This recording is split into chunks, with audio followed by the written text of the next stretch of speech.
last you have arrived. Is Malachor as you remember?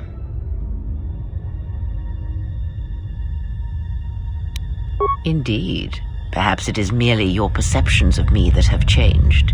It is strange that you believe Malachor has not. But it has always been timeless to you, this place, and words have always been inadequate for the horrors that took place here.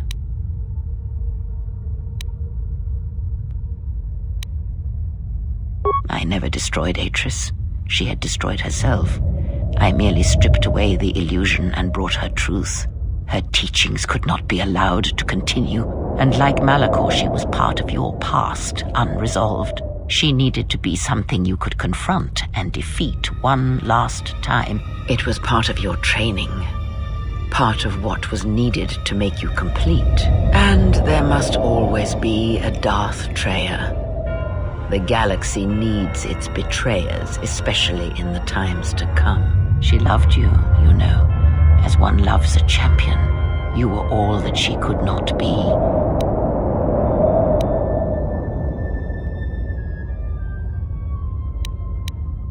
Yes, it is all that is left unsaid upon which tragedies are built. More echoes traveling through the Force.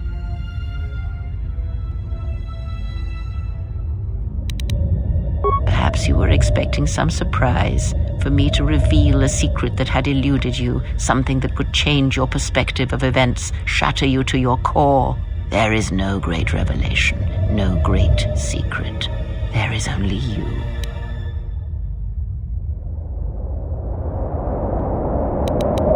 No, there were not. In times past and in times future, there are Jedi who will stop listening to the Force, those that will try to forget it but maintain unconscious ties, and those, as in the past, just as I, who have had the Force stripped from them. But no Jedi ever made the choice you did, to sever ties so completely, so utterly, that it leaves a wound in the Force. It was a mistake to try to make you feel it again, I see that now. There is no truth in the Force, but there is truth in you, Exile, and that is why I chose you. Yes, always. From the moment you awoke, I have used you. I have used you so that you might become strong, stronger than I. I used your death to deceive the Sith, to make them believe they had won, so they would turn on each other. I used you to keep the Lords of the Sith from condemning the galaxy to death with their power unchecked. I used you to lure them to Telos, where they could be at last fought and killed. I used you to reveal Atris's corruption so that her teaching could be ended before it began. I used you to gather the Jedi so they could be destroyed. And I used you to make those who wounded me reveal themselves so they could be killed by the Republic.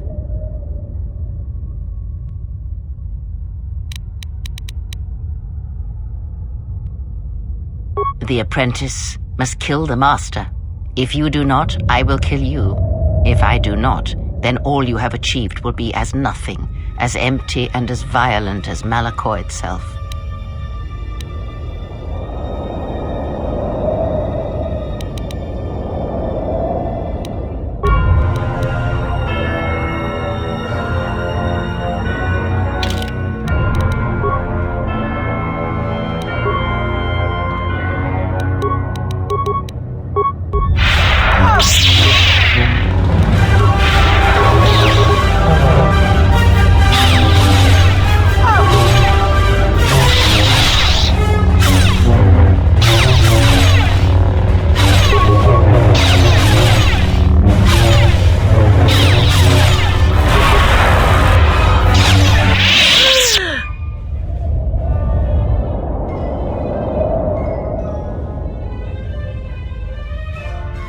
If you do not kill me, I shall end you. Strike me down. End this.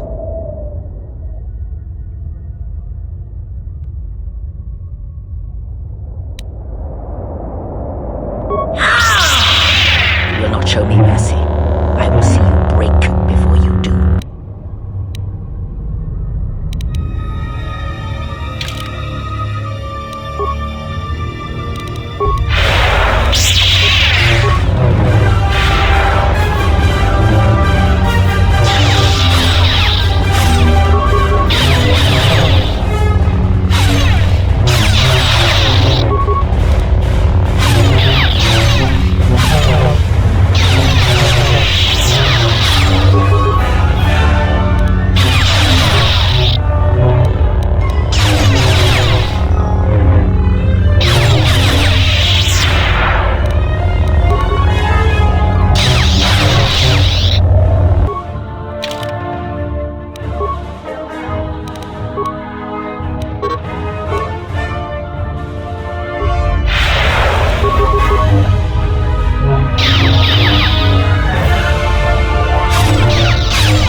By killing me here, you have rewarded me more than you can possibly know.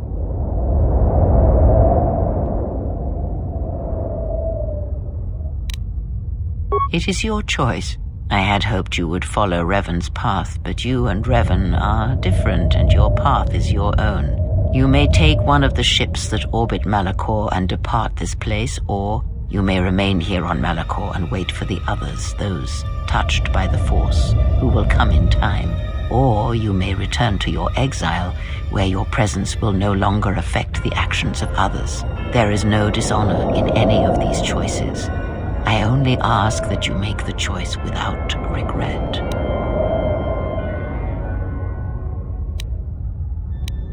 Many things do I see as I gaze here from the heart of Malachor. This place channels such energies. If it matters to you at this last moment, I shall look into the future and tell you of what I see. It is my last gift to you, from one exile to another.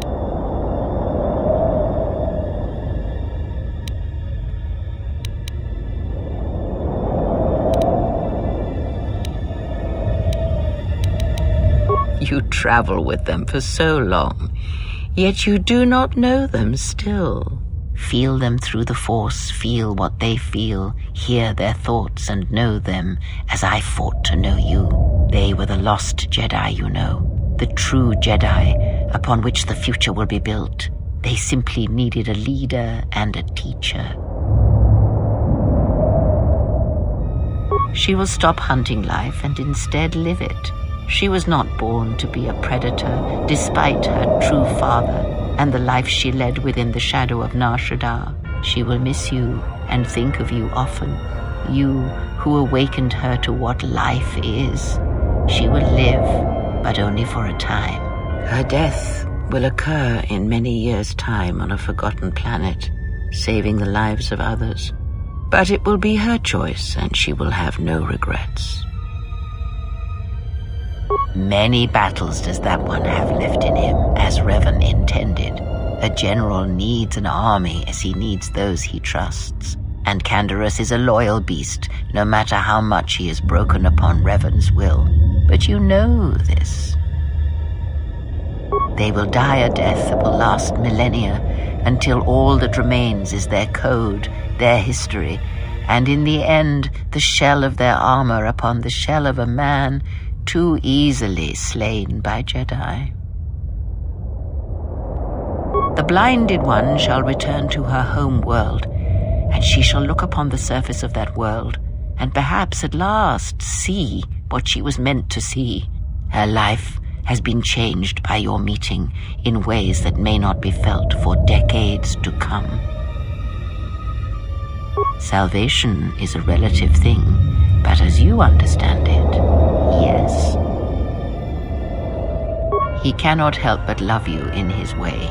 It is a pure, ideal love he holds, yet somehow it never dulls in your presence or through your actions. If he leaves this place, he will leave the galaxy behind him. He will sit upon a new council, reluctantly as all good men do, and he will not forget the Jedi who had lost the Force, yet showed him the way to reclaim it. After that I do not know. I do know that you must leave him behind, the same choice that Revan made. Where you are destined, you must not take anyone you love. And of the ones who traveled with you, that is all I see. Atten is, as always, the fool. And the Force watches out for one such as him, I feel, as it does for the old such as I. I would have killed the galaxy to preserve you. I would have let the galaxy die. You are more rare than you know, and what you have taught yourself must not be allowed to die. You are not a Jedi, not truly, and it is for that that I love you.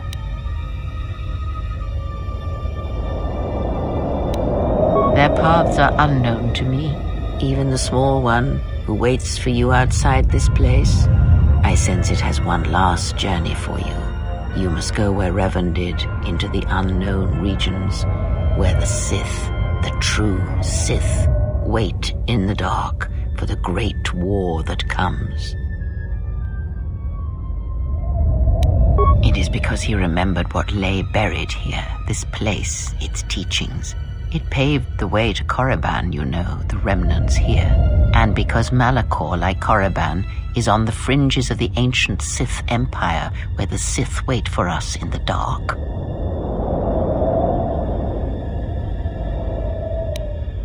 Have we? You thought that the corrupted remnants of the Republic, the machines spawned by technology that Revan led into battle, were the Sith? You are wrong. The Sith is a belief, and its empire, the true Sith Empire, rules elsewhere. And Revan knew that the true war is not against the Republic. It waits for us beyond the Outer Rim, and he has gone to fight it in his own way. And he left the Ebon Hawk and all its machines behind, for he knew he would not need them. And like you, he knew he must leave all loves behind as well, no matter how deeply one cares for them.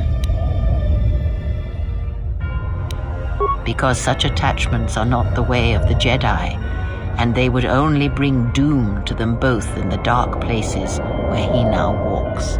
It would have helped had he made her understand, but she was always strong-willed, that one, and did not understand war as Revan did.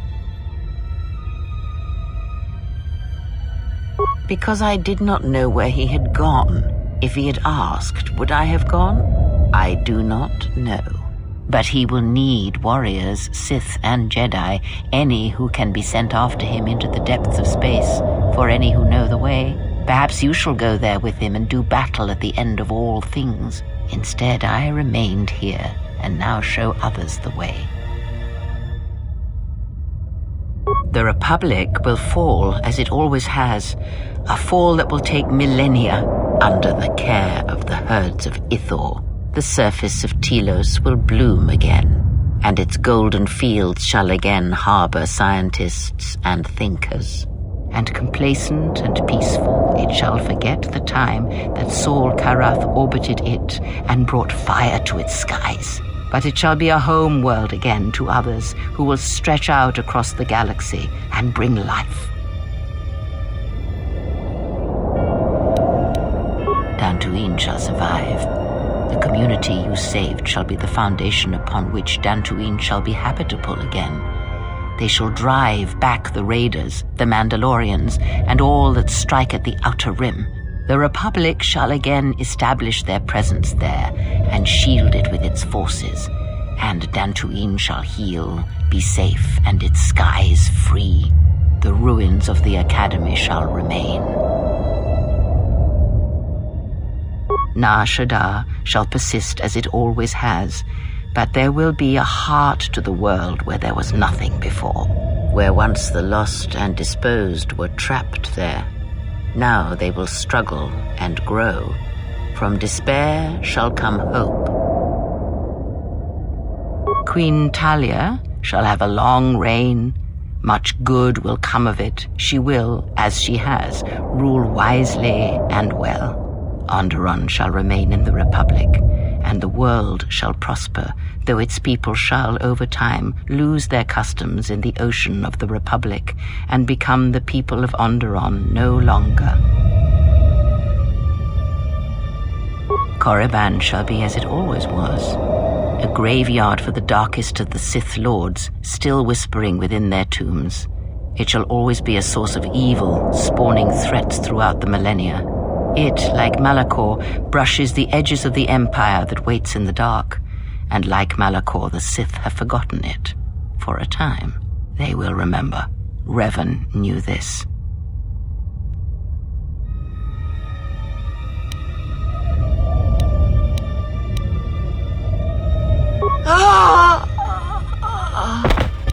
Need any company?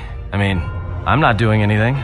Besides, if I'm not around to bail you out of trouble, who knows what could happen. All right then. Where are we going again? I mean, because last time we were heading towards this mining colony on the edge of space, and there was this Sith Lord, and